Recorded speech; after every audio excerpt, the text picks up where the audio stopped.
Hi, good morning, good afternoon, good evening. Kumusta na ang lahat? Nakapagkape na ba ang lahat? Tara, sabayan niyo ako, magkakape tayo. Bago tayo magpapatuloy sa ating trabaho, kailangan nating uminom muna ng kape. So, ang kapeng gagamitin natin ngayon is Grace Coffee. So, mag-Grace Coffee mix tayo.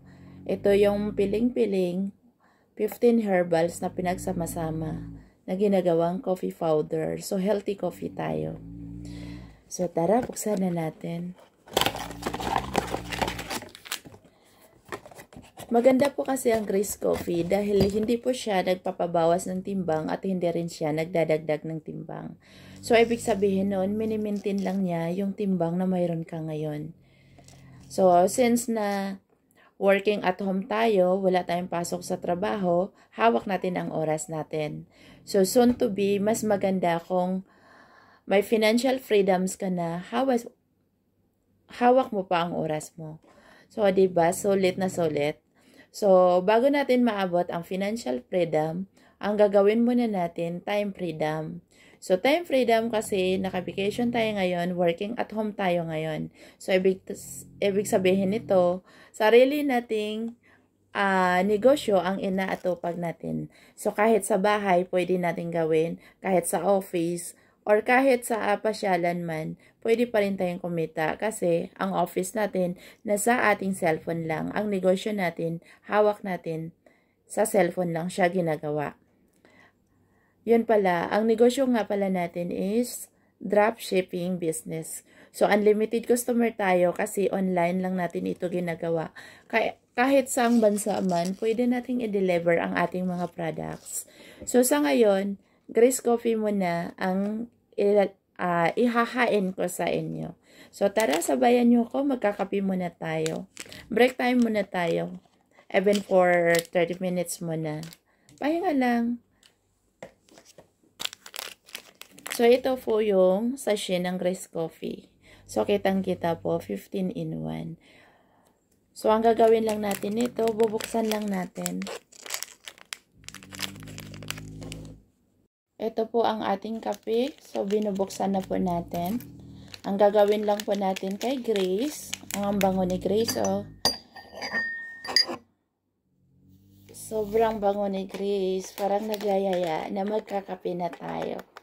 So, ito po, binubuksan na natin at sinasali na natin sa mug. So, ang gagawin lang natin, lalagyan lang natin ng hot water. So, madali lang po siyang gawin. So, ayan na po. So, hahaluin lang po natin. So, ayan. Ang gagawin ko lang po ay hahaluin lang natin si Grace. So, haluin mo lang maigi para mas lalo siyang sumasarap. Safe po itong iinumin kasi wala po siyang halong sugar. Ang gamit niyang pangpatamis is stevia leaves. Kaya safe po siya sa lahat. At isa pa, mas maganda siyang inumin kasi pure herbal lang siya. Wala siyang synthetic, mga synthetic or mga artificial na halo. So, ayan po. Pagkatapos ko pong haluin, papakita ko po sa inyo kung ano pong hitsura ni Grace. So, ayan po. Kitang-kita po natin ang mga herbals. So, okay.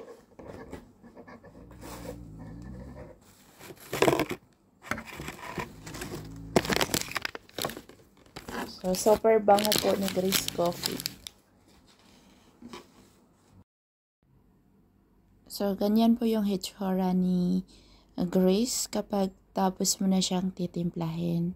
So, ganyan po kitang-kita po yung mga lumulutang na herbals po. Yan po yung mga sangkaps niya. So, ligtas po siyang inumin si Grace para po sa lahat kasi antioxidant po siya. Nagpapababa po siya ng blood pressure, high cholesterol, at saka sugar po. So, ito po si Grace Coffee.